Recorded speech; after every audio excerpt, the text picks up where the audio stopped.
Alrighty, Duke Devlin is going up against the second place finisher, the runner-up of the Duelist Kingdom season that concluded last year.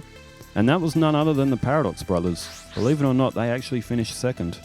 They got off to a great start as well in that season. They were like 6-0 or something at the start. But Duke Devlin going up against Para and Dux.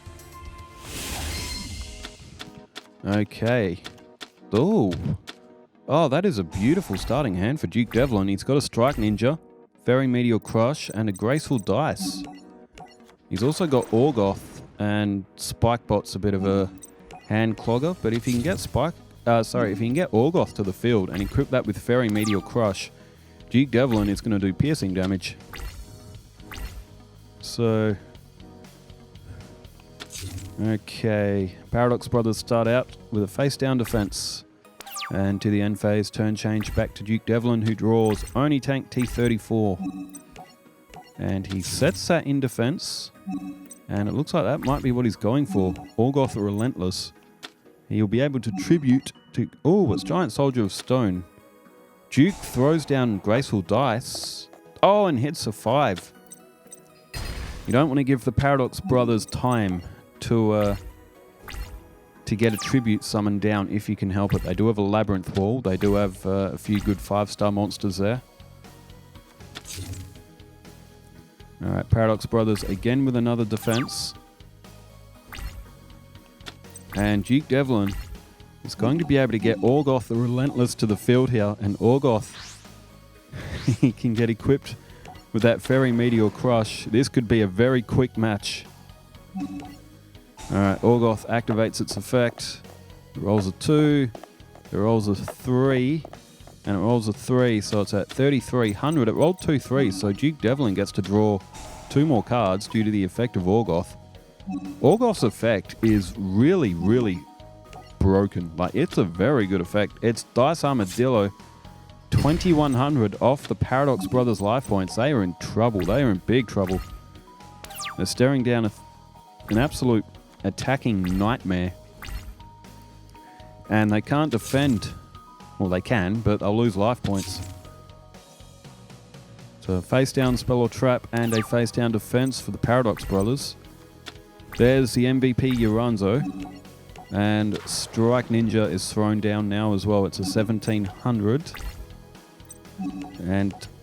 oh, he didn't hit the effect. Anyway, it doesn't matter. 4,900, sorry. And 1,700 off. That'll be 3,200 left. I mean, it probably doesn't even matter if Orgoth uses the effect now. Unless Paradox Brothers have a Dark Hole, they're done. They are in absolutely no way, shape or form going to be able to compete with Orgoth. And it's another defense, and you got to say that this one is probably over. Didn't even get the double digits on turns. What do you have here? Trap Hole is played, and Paradox Brothers throw down Gradius. Activates the effect of Orgoth. Throw the dice one more time. It's a 1, it's a 3, and it is a 6. 3,500. Well, that could have been it there, but either way, 2,500 off. This was a whitewash. That was a complete and utter demolition. Duke Devlin did not even get touched. He still had 8,000 life points. He is 8-6 currently, so he's won over half his matches. He could go 9-6. He's only got to win one more here against the Paradox Brothers. Gem Elephant.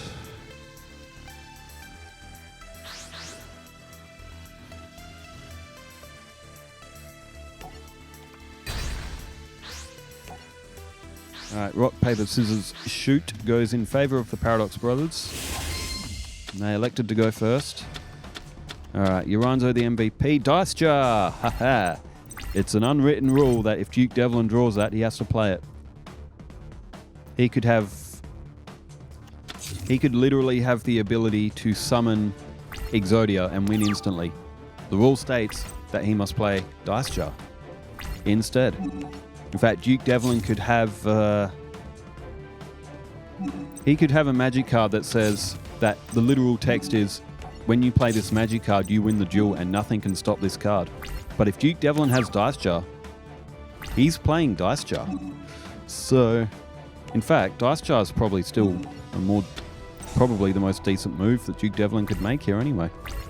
He hasn't really got anything else. I mean, he's got Uranzo the MVP. If you know, you know why Uranzo got MVP. There's Shadow Ghoul. And Trap Hole is flipped up.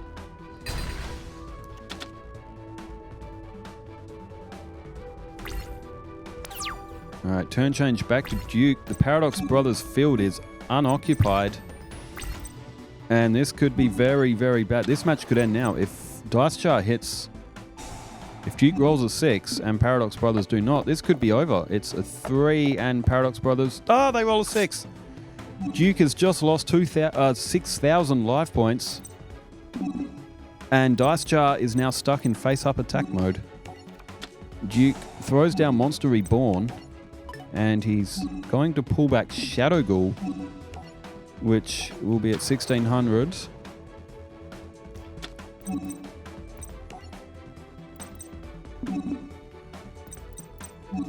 And, oh, he doesn't throw down Uranzo.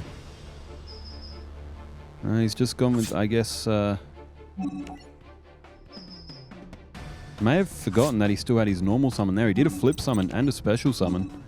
Our player may have just forgotten that he could have hit Uranzo down on the field there. Hopefully that doesn't cost the match. But with 2,000 life points, you gotta... Unless... Oh, it's a Monster Reborn. Well, if the Paradox Brothers are playing Monster Reborn, that might mean that they don't actually have anything else to attack with. Dice Knight will roll. If that rolls a 4, it will... We've got rid of that thing the thing that hides in the mud. Oh, it's Ryoku. Oh, that is a fantastic play. 1,600 points. That'll put... The thing that hides in the mud is at 2,000. And it's gone after Shadow Ghoul because Shadow Ghoul would have become stronger again than the thing that hides in the mud. Which now goes back to 1,200. It would have left Duke with 200 points. Dice Jar goes to defense mode.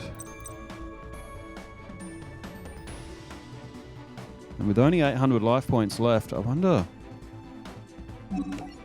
I mean, you got rid of Shadow Ghoul, which would have attacked Paradox Brothers. That's why they would have got rid of it. It is probably the safer move, but if you put Duke to 200 life points, you only got to get a small hit on him to knock out that 200, but 800's nothing to brag about either. 800's still a very low amount of life points. One Ukazi, which I don't think the Paradox Brothers have, but one Ukazi and Duke Devlin would be cooked. Dice Jar remains on the field. The Paradox Brothers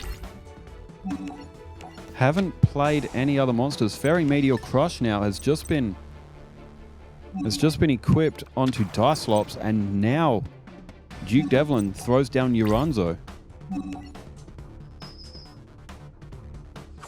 1,800 off. 38, that'll leave him with 2,500. I tell you what, this one, it's going to be a quick match, but it's been a good one.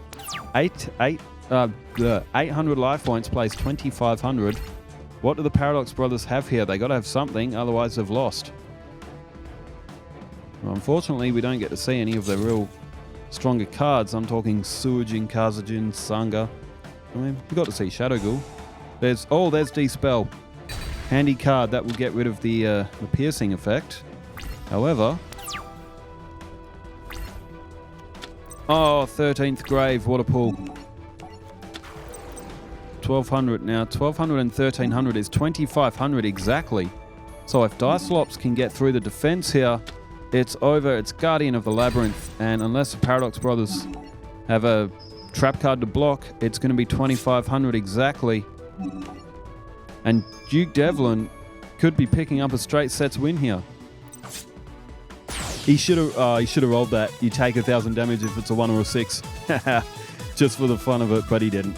Duke Devlin wins in straight sets in a great victory. A quick one over the second place Paradox Brothers. The last match will be Duke Devlin against the winner of the Duelist Kingdom season in My Valentine. And who is Becca taking on? Becca is taking on Mako. Ooh, that should be a good match.